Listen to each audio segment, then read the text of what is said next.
Assalamualaikum warahmatullahi wabarakatuh. Kepada yang terhormat Ibu Oktavia Indrati selaku dosen mata kuliah praformulasi sediaan obat.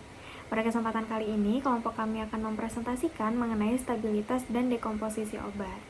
Sebelum itu, izinkan kelompok kami untuk memperkenalkan anggota dari kelompok kami yang terdiri atas saya sendiri sebagai moderator, yaitu Anissa Alfianti dengan NIM 2361 3179, Muhammad Slamet Wahyudi dengan NIM 2361 3180, Adinia Salo Islami dengan NIM 2361 3181, Retno Lulu Habibah dengan NIM 2361 3182, Tiara Marzela dengan NIM 2361 3184. Baik, untuk penjelasan yang pertama mengenai stabilitas obat akan dijelaskan oleh saya sendiri.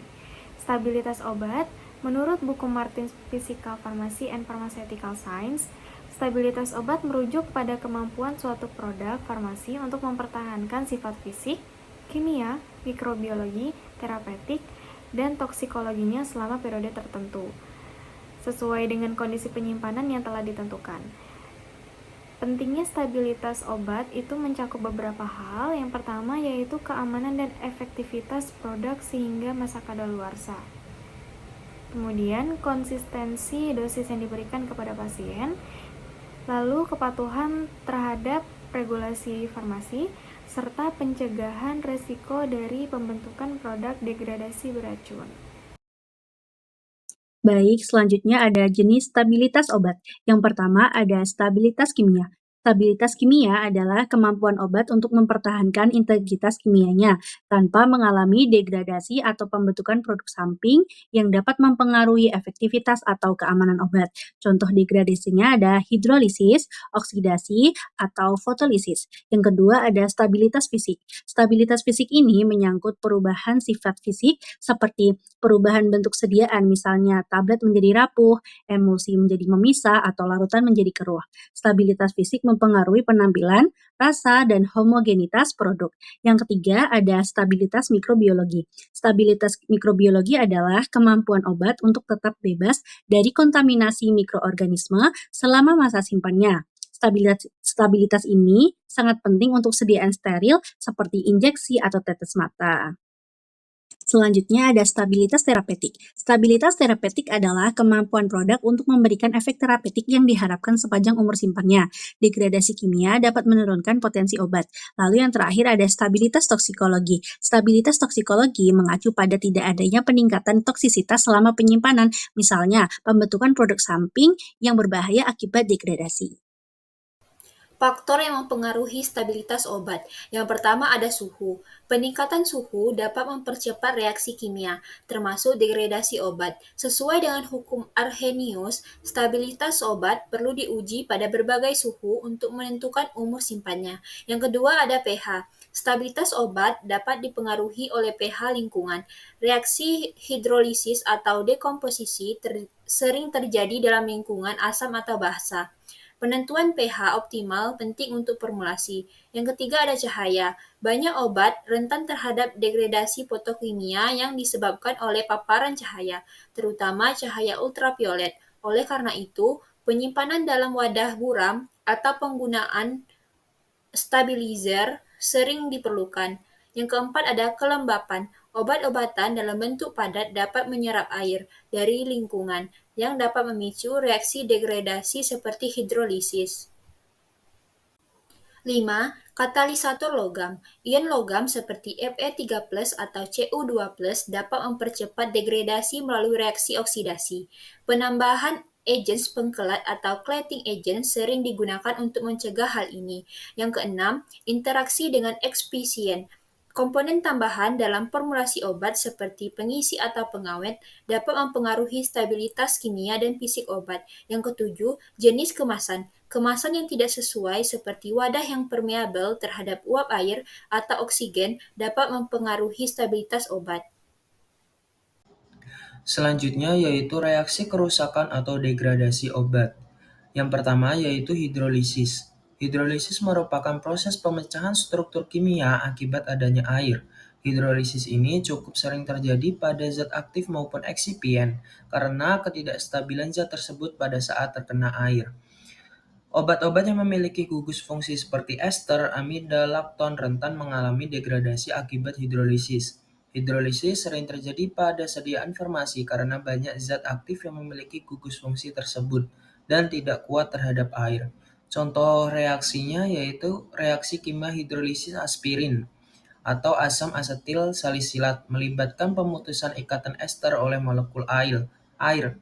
Pada proses ini, molekul air menyerang karbon karbonil pada gugus ester, menghasilkan pemutusan ikatan dan membentuk dua produk utama yaitu asam salisilat atau C7H6O3 dan asam asetat atau CH3COOH.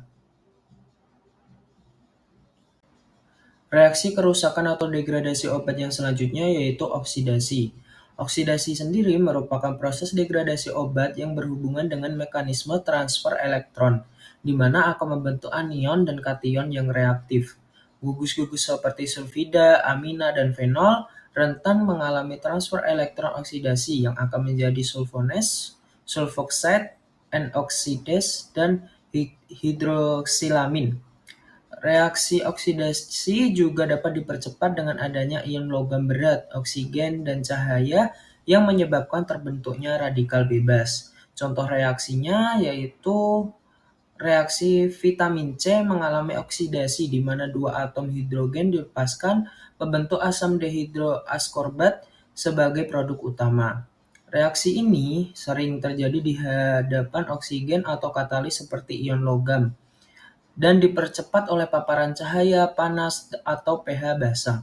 Produk oksidasi ini masih memiliki aktivitas biologi, tetapi lebih tidak stabil dibandingkan dengan vitamin C itu sendiri.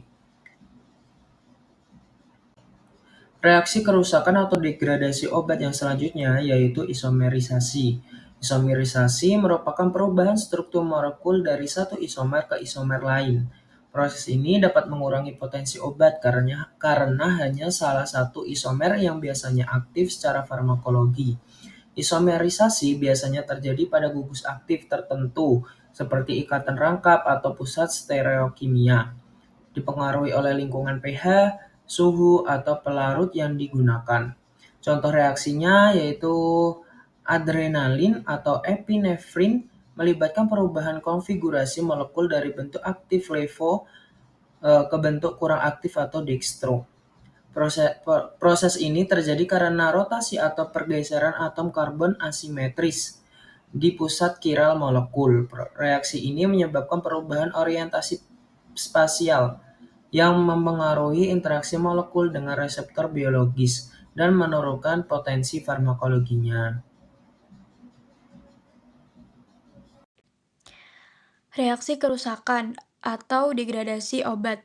Fotolisis, yaitu fotostabilitas merupakan respon yang ditimbulkan dari suatu zat saat dikenai paparan sinar UV atau cahaya tampak pada waktu tertentu yang berujung pada perubahan secara kimia maupun fisika. Energi foton akan semakin besar pada panjang gelombang yang kecil dan sebaliknya. Degradasi umumnya terjadi akibat terpapar energi yang besar dengan panjang gelombang kecil atau yang disebut juga dengan radiasi yang menyebabkan perubahan kimia. Yang selanjutnya itu contoh reaksi. Dalam reaksi ini sinar UV memicu oksidasi gugus nitro pada nifedipin, menghasilkan nitroso-nifedipin sebagai produk degradasi. Nitroso-nifedipin kehilangan aktivitas farmakologisnya karena struktur yang berubah tidak lagi dapat berinteraksi secara efektif dengan respon target. Yang selanjutnya itu ada polimerisasi, adalah reaksi degradasi di mana molekul obat saling berikatan membentuk polimer. Proses ini dapat menghasilkan produk yang tidak diinginkan atau menurunkan stabilitas fisik, yaitu contohnya amplisin dapat mengalami polimerisasi membentuk dimer atau polimer yang mengurangi potensi terapeutiknya. Yang selanjutnya yaitu ada dekarboksilasi, yaitu kehilangan gugus karbosil dari molekul obat, biasanya diinduksi oleh panas atau lingkungan yang asam. Contohnya yaitu asam salisilat dapat mengalami dekarboksilasi menjadi fenol dan karbon dioksida. Baik, selanjutnya ada strategi meningkatkan stabilitas obat. Yang pertama, penggunaan agen penstabil, antioksidan, agen pencelat atau penyangga pH dapat ditambahkan untuk meningkatkan stabilitas. Yang kedua, desain kemasan yang tepat. Pemilihan kemasan yang dapat melindungi dari kelembapan, oksigen, dan cahaya seperti blister pack atau botol kaca ember. Yang ketiga, modifikasi formulasi. Formulasi dalam bentuk suspensi, tablet berlapis atau kapsul dapat mengurangi paparan obat terhadap kondisi lingkungan yang merusak. Dan yang terakhir ada pengujian accelerated stability testing. Studi stabilitas dipercepat dilakukan untuk memperkirakan umur simpan obat pada kondisi normal dan penyimpanannya. Untuk referensi yang kita gunakan pada pembuatan PowerPoint ini, tercantumkan beberapa daftar pustaka yang telah tertera pada PowerPoint tersebut. Baik, sekian presentasi yang bisa kami sampaikan, kurang dan lebihnya mohon maaf. Dan saya selaku moderator akan menutup sesi presentasi pada hari ini. Saya akhiri. Wassalamualaikum warahmatullahi wabarakatuh.